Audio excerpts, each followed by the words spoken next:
안녕하세요. 반갑습니다. 허재삼 공인중개사입니다. 제가 오늘 준비한 영상은요. 제가 얼마 전에 임차인이 수개월째 월세를 밀렸는데 이 경우에 임대인이 임차인의 허락도 없이 집 안으로 들어가거나 시도 때도 없이 찾아와서 사생활 침해로 많이 받고 있을 경우 법적으로 문제가 없는 건지 동영상을 올려드린 바 있습니다. 임대인은 주거 침입죄와 재물 손괴죄 등의 형법상 처벌을 받을 수 있다고 말씀드렸는데요. 오늘은 이 문제에 대해서 심층적으로 다시 한번 분석해보고 최근의 법원 판결문 몇 건을 살펴보겠습니다. 시청 전에 구독과 좋아요 부탁드립니다. 더 새로운 방송으로 보답드리겠습니다. 최근 한국산 암호화폐 코인 루나와 자매 코인이라고 할 수 있는 테라 가치가 폭락한 가운데 개발자인 테라폼네스 권도영 대표 자택에 초인종을 누르고 달아난 범인이 자백했다는 뉴스를 보셨을 겁니다. 경찰에 따르면 12일 오후 6시쯤 한 남성이 권 대표의 집에 찾아가 초인종을 누르고 집에 있던 권 대표의 배우자에게 남편이 집에 있냐라고 물었다고 합니다. 경찰은 이 사건 이후 권 대표의 배우자를 신변보호 대상자로 지정하고 용의자를 추적하는 중이었다고 합니다. 이 사건이 알려지자 이 남성은 권 대표의 집에 찾아가 초인종을 누른 사람은 본인이라고 밝히고 경찰 조사를 받았다고 합니다. 권 대표의 집을 찾아간 사람은 루나에 20억 원을 풀 매수했다고 밝힌 코인 전문 인터넷 방송 BJ 챈서스였습니다. 챈서스는 주거 침입죄는 무조건 성립된다고 하더라. 경찰에 다녀오겠다면서 돈도 날리고 빨간 줄까지 긋게 생겼다고 자책했다고 합니다. 그런데 타인의 집 초인종을 누른 사실만으로도 주거 침입이 성립되는 걸까요?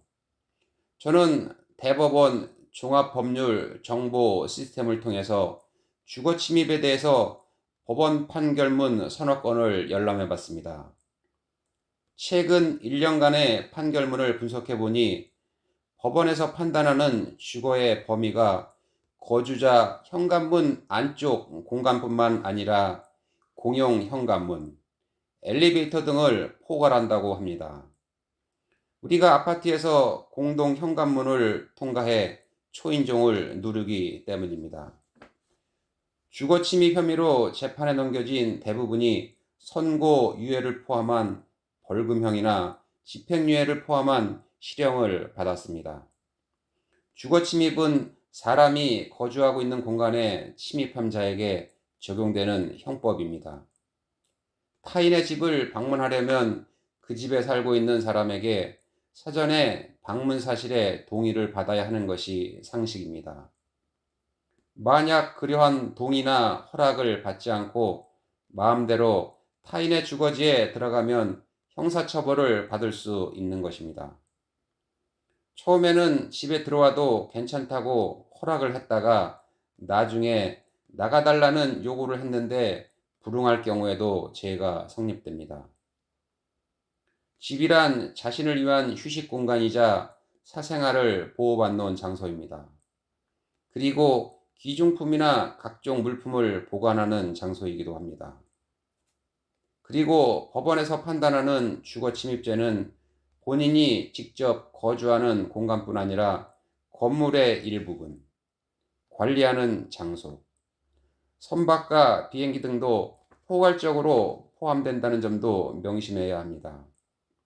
이와 유사한 사례의 판결문들을 더 살펴보겠습니다.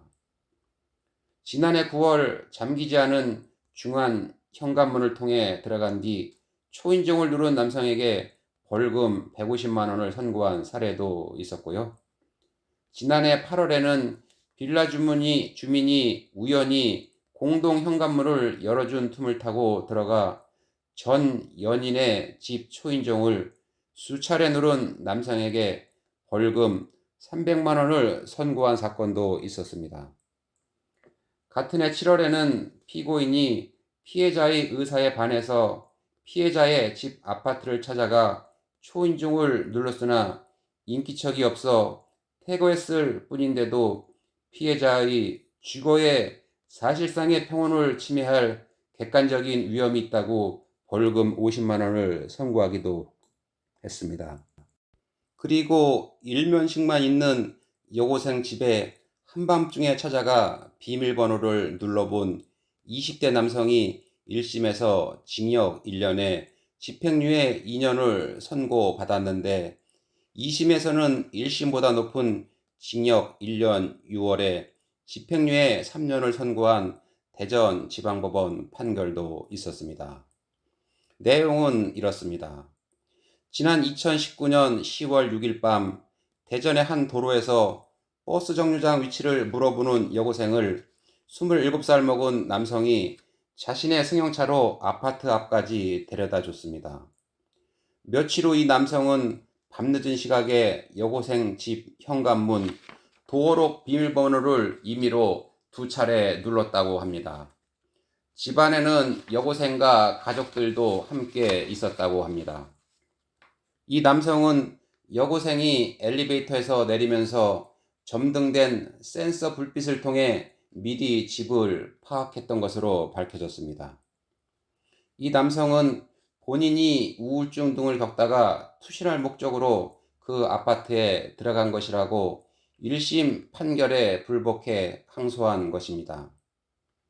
그러나 항소심 재판부는 투신할 목적이었다면 고층 복도 창문이 열리는지를 확인했을 법한데도 실수로 도어록 키를 눌렀다는 식의 변명은 받아들이기 어렵다고 판시했습니다. 다른 판결문을 한번 보겠습니다. 2021년 9월에는 주거침입 혐의로 기소된 남성에게 무죄를 선고한 원심을 확정한 대법원 전원합의체 판결도 있었습니다. 이 사건은 내연녀가 남편 몰래 불륜남과 집에서 성관계를 할 목적으로 불러들인 경우였는데 법원 판단은 주거침입죄가 성립하지 않는다는 것이었습니다.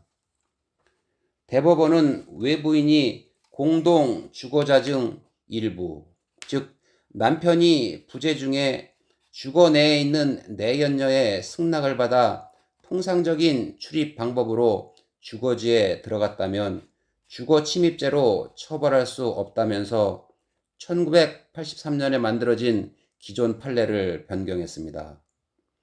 이와 비슷한 판례도 또 있었는데요. 동성 미성년자와 성관계를 목적으로 부모가 안 계신 사이에 집에 들어간 남성에게 1심과 2심에서는 주거침입죄를 적용해 벌금 100만 원의 유죄를 선고했으나 대법원이 처벌할 수 없다며 무죄 취지로 사건을 돌려보내기도 했습니다.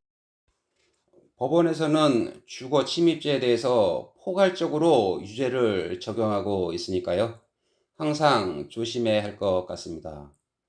오늘 제가 준비한 영상은 이것으로 마치고 다음 시간에 새로운 영상으로 다시 돌아오도록 하겠습니다. 감사합니다.